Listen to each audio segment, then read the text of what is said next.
आइए जल्दी से एक बार फिर से आपको 6 तस्वीरें दिखा देते हैं कि देश में शहर शहर किस तरीके से बुलडोजर चल रहा है। ये देखिए 6 तस्वीरें आपकी टीवी स्क्रीन पर। दिल्ली में चलेगा बुलडोजर और जगह चिन्हित कर ली गई हैं। मेयर और कमिश्नर लगातार लिस्ट बनाने में जुटे हुए हैं। 12 जगह की पहचान हुई है जहां पर अतिक्रमण किया गया है, अवैध निर्माण हुआ है। कल से एक्शन शुरू हो सकता है। गुजरात में भी बुलडोजर लगातार चल रहा है। यूपी में भी शुरुआत की सबसे पहले हुई थी, आपने देखा था। एमपी में भी बुलडोजर लगातार अपना अवैध काम पर लगा हुआ है। जो निर्माण हुए हैं उनको ढहाया जा रहा है, गिराया जा रहा है।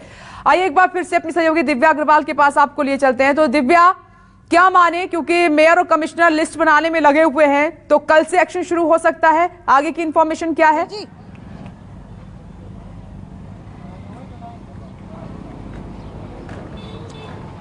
देखिए, अभी ये तो नहीं कहा जा सकता कि कल से हो सकता है, जल्द से जल्द बुलडोजर चल सकता है। चूंकि आज अगर निरीक्षण हो जाएगा 3 वार्डों का और अब आगे आने वाले दिनों में और वार्डों का भी निरीक्षण होगा, उसके बाद सर्वे किया जाएगा। चूंकि यहाँ इलाके के बहुत सारे लोग ऐसा हैं, दिखाते रहिए और बताते रहिए जहां पर म्यूचुअल अंडरस्टैंडिंग भी बहुत ज्यादा जरूरी है। देखिए, बहुत सारे यहाँ पर दुकानें हैं, घर है, बिना नक्शे के, बिना परमिशन के आखिर कैसे यहाँ पर इतना बड़ा अवैध निर्माण हुआ। और ये कोई 1 या 2 साल की बात नहीं है, 20-20, 21-21 सालों से यहाँ पर अवैध निर्माण लगातार चल रहा है। ये भी देखना होगा कि हालांकि ये इतना बड़ा निर्माण कैसे हुआ। थोड़ा सा मैं अपने कैमरामैन से रिक्वेस्ट करूंगी कि वो आगे आए। मैं जानना चाहूंगी आपसे, आपकी दुकान आप बता रहे हैं 20-21 साल पुरानी है, तो अगर ये टूट जाती है, क्या आपको पता है कि आपने अवैध निर्माण किया हुआ है? ये जमीन सरकारी है। अब ये बताइए, सरकारी तो जब होगी जब मुआवजा दे देगी गवर्नमेंट, जब मान नहीं जाती सरकारी। किसी रोड का मुआवजा हो तो ना तो नक्शा ले आओ, ये मान जाएंगे हम चाहिए नक्शा ले आओ। ये भाई नक्शे में तो आएगा नहीं आएगा, एमसीडी का नक्शा होना चाहिए, कितनी फुट की जमीन है, कितना रोड है, कितना नहीं है, मान जाएंगे, हटा देंगे अपनी। और फिर ये ट्रांसफार्म को लगा दिया, ये ट्रांसफार्म को लगा रखा, बताइए आप, या हमारे हटाने को वो है परेशान, नहीं बताइए आप। देखिए, इनकी भी बात बिल्कुल वाजिब है कि मुआवजा देना भी तो जरूरी है। आपकी भी यहाँ पर दुकान है या घर है? हा? कुछ नहीं है हमारा। यहाँ पे अगर आसपास तोड़फोड़ होती है, पहले भी सुना है कि यहाँ जब निरीक्षण करने आए तो यहाँ काफी पथराव किया जाए, क्या कुछ आप लोगों को क्या एतराज क्या है? कुछ भी नहीं है। मैं तो, आपका घर है यहाँ? हाँ। तो अगर उसे तोड़ा जाता है, क्या आपको पता है कि आप अवैध निर्माण कर रखा है आपने ये सरकारी जमीन? बाल भाई बताएंगे इस बात भाई। चलिए, बाल भाई तो बता चुके हैं। देखिए, बहुत सारे लोग यहाँ पे हैं, छोटी-छोटी बहुत सारी मिश्रा वहां पर मौजूद हैं। दिव्या होल्ड कीजिए।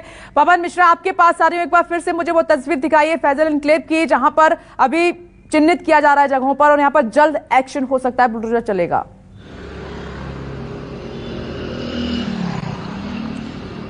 बिल्कुल, अभी की ताजा जो हालात आपको बता दें विपनेश की, आज शाम 7 बजे आरडब्ल्यू की तरफ से एक मीटिंग यहां पर किया जाएगा और अगला जो कदम क्या होगा इस पर निर्णय लिया जाएगा। और यहां के निवासियों का यह कहना है कि जो आप बिल्डिंगें देख रहे हैं तमाम, यहाँ पर बस स्टैंड आपको दिखाई नहीं पड़ेगा। जो बस स्टैंड के बारे में जब हमने जानकारी इकट्ठा किया कि आखिरकार यहाँ जो डीटीसी की जो बस रुकती है वो बस स्टैंड भी होना चाहिए, रोड पर यहाँ बसेस क्यों रुकती है, तो आप ठीक पीछे आप देखिए जो स्टेयर से सीढ़ी है वो बताया जा रहा है कि वो कभी किसी जमाने में बस स्टैंड वहां पर हुआ करता था और धीरे धीरे जो है पूरा निर्माण यहाँ पर हो गया। एक बड़ी लाइब्रेरी का रूप यहाँ पर दे दिया गया है, कई सारे यहाँ पर ऑफिसेस हैं, कार्यालय यहाँ पर बनाए गए हैं। साथ ही एक निजी बैंक है जिसका नाम आधार बैंक है, वो यहाँ पर लोन भी मुहैया करा देता है। बाकायदा यहाँ पर आराम से जो लोगों के पास आधार कार्ड भी बना दिया जाता है। तो लोगों का कहना है कि जब यहाँ निर्माण होता है उस पर किसी तरह का कोई रोक यहाँ पर नहीं लगाया जाता है। जैसा कि मैंने पहले भी जिक्र किया था कि जिस सड़क पर मैं खड़ा हूँ ये 70 फुटा के नाम से जाना जाता है,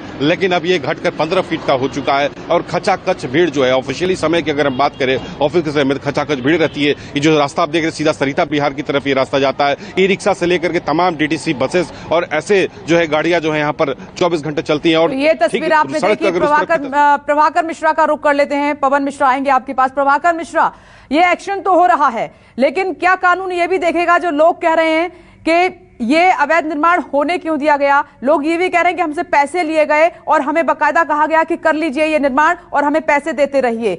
ठीक है, एक्शन लिया जा रहा है अवैध निर्माण पर, अतिक्रमण जो किया है उस पर, लेकिन क्या जो सवाल उठ रहे हैं उनको भी ध्यान में रखा जाएगा? क्या उन लोगों पर एक्शन होगा?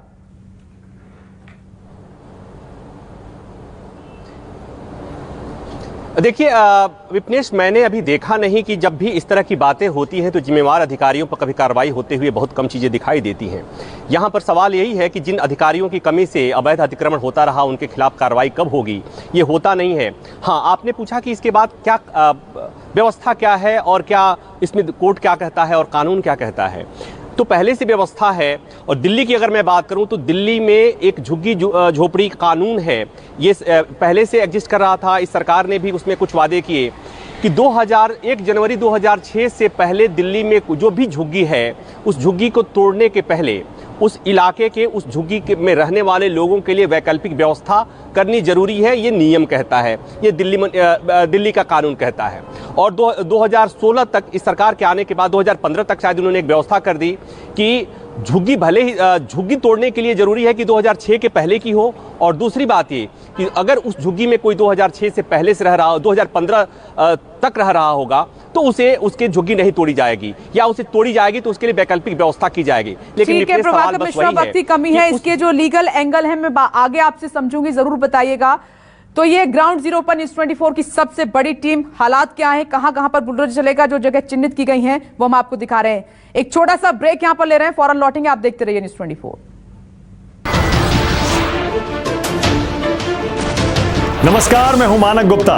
अगर आपको हमारा ये वीडियो पसंद आया हो तो इसे लाइक और शेयर जरूर करें, और हां, हमें सब्सक्राइब और फॉलो करना ना भूलें ताकि आप देश और दुनिया की कोई खबर मिस ना करें। तो जुड़े रहिए हमारे साथ और देखते रहिए न्यूज़ 24।